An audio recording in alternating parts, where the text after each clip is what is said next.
What if I told you the housing market's not just broken, it's practically on life support? There are two major problems that are keeping the average American from being able to purchase a property. Today, we won't just break down the two key problems, but walk through the 4 potential solutions that could unlock homeownership for millions of Americans, maybe like yourself. So hit subscribe, grab a seat, because by the end of this video, you'll not only know what's wrong with the American housing market, but you also know how we could potentially fix it. And if you're interested in a one-stop shop solution that could probably fix it all in one go, stick around for Utah. They got something exciting going on out on the West Coast. The first problem America's housing market faces is we have a lack of housing. We have a lack of homes. According to the Federal Reserve, at this exact moment, we only have just under 1 million homes on the housing market. When did we have the most homes for sale? That was back in 2007, 2008, where we peaked at just over 4 million homes on the market. The two main reasons we don't have enough supply: the lock-in effect and builders not building. The lock-in effect happened in 2020 when people were getting 2% and 3% mortgages. This would lead to a mortgage payment of $1,200, $1,500, very affordable. And in today's market, if that person were to put their home on the market, they would be sacrificing that low mortgage payment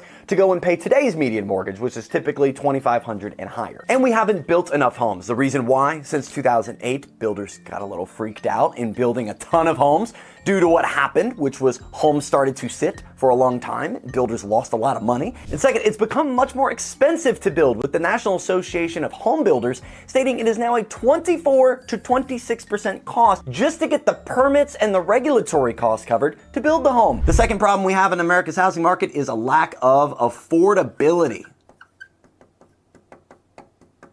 Barely gave myself enough room to write that, but affordability is a humongous issue amongst all Americans, but most specifically for those that don't own a home yet. Our 4 potential solutions here could be an answer to our 2 main problems. Let's dive into number 1, the investor ladder. Investors in America for rehabs, rentals, Airbnbs, any property that's planned to be profited on are purchasing anywhere between 24 and 26% of all resale homes that hit the market. This includes condos, this includes apartments, this includes single-family housing, and the single family housing side is where a lot of people's blood begins to get boiled. Why is blood getting boiled? Because these are homes that could be purchased by families. It's got the word family in it, single family housing. It doesn't say single BlackRock housing.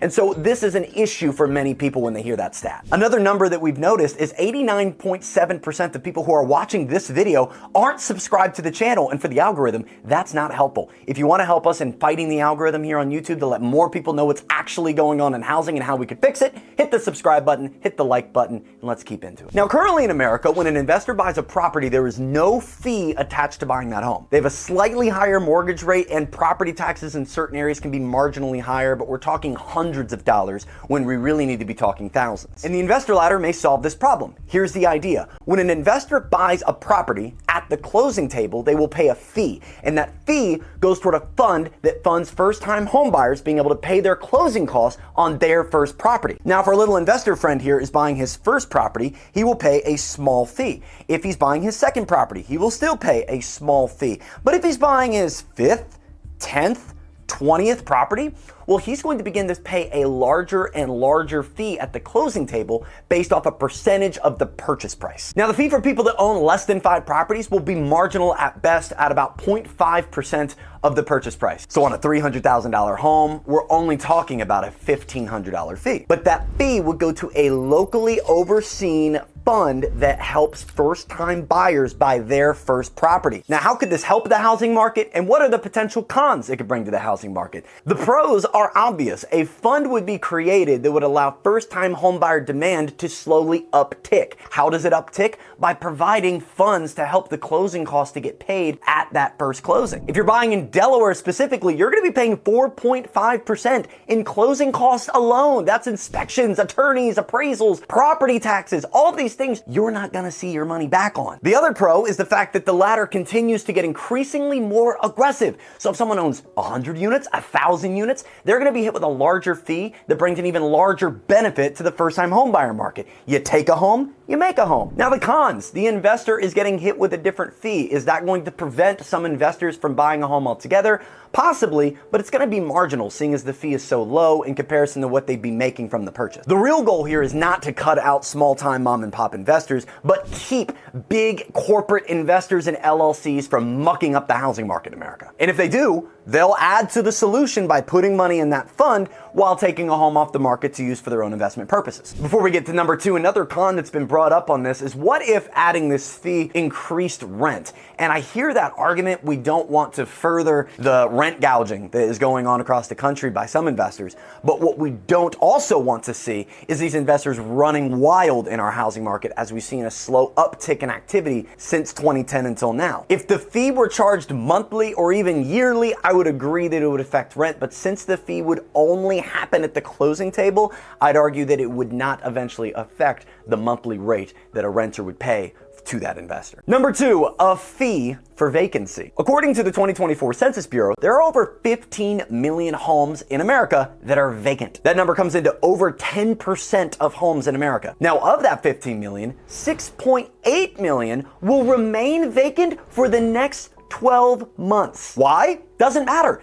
The holder of that property doesn't have any incentivization to do anything. In fact, if an investor doesn't get a renter in their property, there are tax loopholes to set them up to get their money back come tax time. There truly is no con to vacant homes in America. And with homes dilapidating in neighborhoods, homes that are willed to people that they don't want anything to do with, and some argue investors keeping properties off market to artificially inflate prices is a problem, and a problem that can be solved by the vacant fee. Simply put, if there's a vacant home, there's going to be a fee attached to that vacancy. If a home has been vacant for more than 12 months, the property is then going to get assessed a fee that is 50% of what the monthly rent would be if it were occupied. This fee will slowly uptick all up into 36 months, where at that point they would be paying 150% of the monthly rent that could be gained on that property. Now, this completely offsets how our current market is set up, with vacancy for investors actually being a tax write-off, so vacancy is not even that big of a deal to an investor. Now, would this affect those that are just getting a property that's willed to them that they don't want to deal with, or somebody that's going through title issues, a divorce? There's so many different problems that could lead to a property being vacant. Why are we going to punish the people who deserve to go unpunished? And they won't. Those that are looking to rehab a property, as long as they're showing that they're looking to eventually rent, sell, or are actively improving it,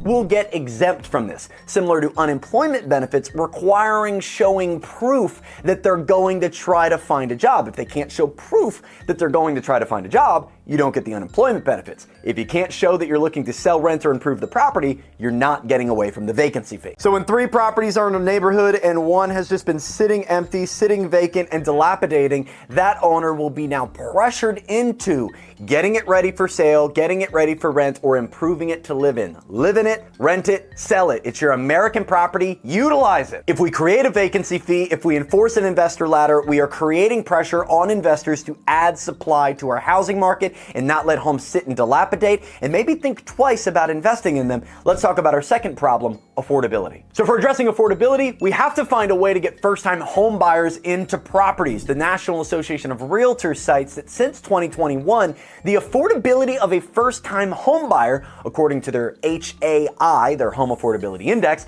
is at an all-time low. Why is this? Well, the median household income in America is $74,000. Getting started in America defined as having 1 mortgage, 1 kid, 2 used cars, gas and insurance in this car, 1 student loan debt in your home, and also power, food, and phone. The average American is paying over $6,000 a month just to do those things. Have a home, have a child, have some cars, and have a little student debt. If you look just back to 1998, that was $2,600 a month. So we can see that getting started in America is more expensive than ever, and we're seeing that clear as day with the percentage of first-time home buyers buying homes, which if we look at those numbers is also at an all-time low, with only 24% of purchases in 2024 being first-time home buyers, meaning for the first time ever in our American housing market's history, investors bought more homes than first-time buyers. So how do we solve this problem? R.F.K had a pretty snazzy solution that we're going to go over right now that said that all first-time home buyers in America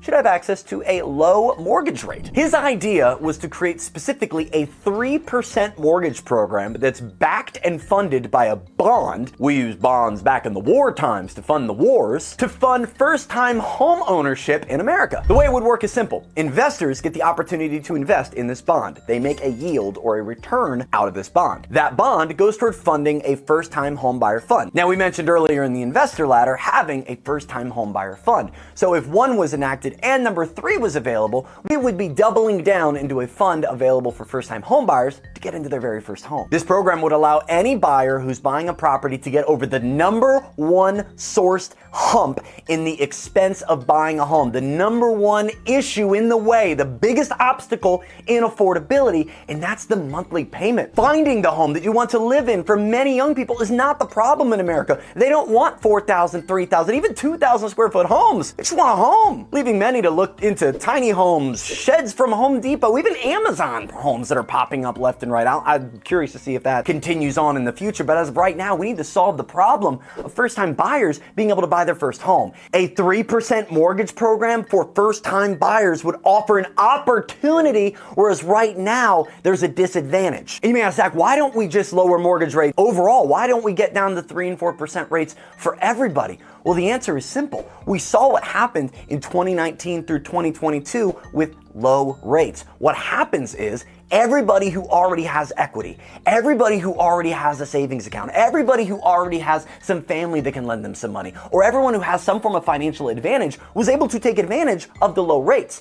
If we were to drop rates from where they're at today in the mid 6s down to even the low 5s, high 4s, it would create a storm of demand from everybody. People that already own properties, people looking to retire and relocate, and anybody essentially with money. And we know today that the median net worth of a homeowner versus a non-homeowner is over a $380,000 difference, with a homeowner being cited at being worth $396,000 and a non-homeowner worth only $10,600. With a program that gave easier access into a property like R.F.K. had suggested, a 3% mortgage program backed by a bond, I believe that everybody could win, investors and first-time buyers alike. Number 4 is my favorite because it's out of the BYU region. Yes, it's Utah, and other than the beautiful mountains that they have a great solution for number 1 and number 2 in terms of our problems. See, our first problem is housing, and Utah has a bill that is incentivizing builders to build. And we have a problem of affordability, and Utah has another program that is helping first-time buyers buy those new builds. House Bill 364 and House Bill 572 paved the way for Utah builders to be able to build homes not only at the scale we need, because we need more homes, but they also started building homes that first-time homebuyers can afford. The program allocated $300 million to offer construction loans at a reduced interest rate of 3 to 5%, when typically the loans were 8 to 10%. Anybody that utilized these funds are required to ensure that 60% of the homes in their project are priced under $350,000, and for reference, the median home price in Utah is $505,000. So this is $155,000 below the median home price. The program aims to add 35,000 homes to the Utah housing market by 2028, and they are well on their way to doing so, with the program so far doing exceptionally well. And Senate Bill 240 was aimed at helping affordability. This bill allocated $25,000 that could be utilized toward the purchase of a new construction build in Utah if you've never owned a home in Utah. Now, this bill does require a few things. There are income limits as well as a requirement to being a citizen who intends to live in the property. You cannot buy an investment property with this. You cannot be a non-Utah resident and do this. And especially if you've owned real estate before, you cannot utilize this. So Utah is creating demand by lowering the affordability line on their median or below median homes, all while incentivizing builders to build more homes. And they have beautiful mountains. It's a win-win-win in Utah. So my solution would be we scale this to the American people. We scale this federally. Each state, either locally monitored or federally monitored, to ensure a fund to create more affordability for first-time buyers. The mortgage payments is the biggest issue. So if we can lower the mortgage rate with an RFK-like program and then also bring in builds that they can afford, well, we're creating a system that can actually solve the affordability crisis we're in. We need more homes. We need more affordability, specifically for those that have never owned a home. And we have to make some shifts. We have to bring about policy. Maybe we have to do what Utah's doing. Maybe we have to listen to what a politician suggested. Maybe we have to draw outside the lines a little bit and tackle investors in a way that they haven't been tackled before. Ultimately, though, we are dealing with a commoditized product in America. The number one investment in America by many sources is cited as real estate. The number one way to become wealthy in America has been known as real estate. And there's many people who are on the outside looking in. How do I get in on the game? We need to create programs. We need to provide answers because we already know the problems. We need more homes. We need more affordability. And if we did one of these four things, we might begin to solve the problem. I want to know what you think though. How do you believe our housing crisis could be solved? How can we deal with the affordability issue with first-time buyers while quelling the investor demand that is hot and heavy in the American housing market? Let me know what you think, and let me know what problem you believe is actually our biggest problem. Maybe you don't think it's affordability or supply. I would love to hear your take below. Subscribe because it helps the algorithm I hear, and hit the thumbs up button if you'd like to see more content like this. We post once a week on everything going on in the national housing market. Have a dandy American day, and we'll chat again soon.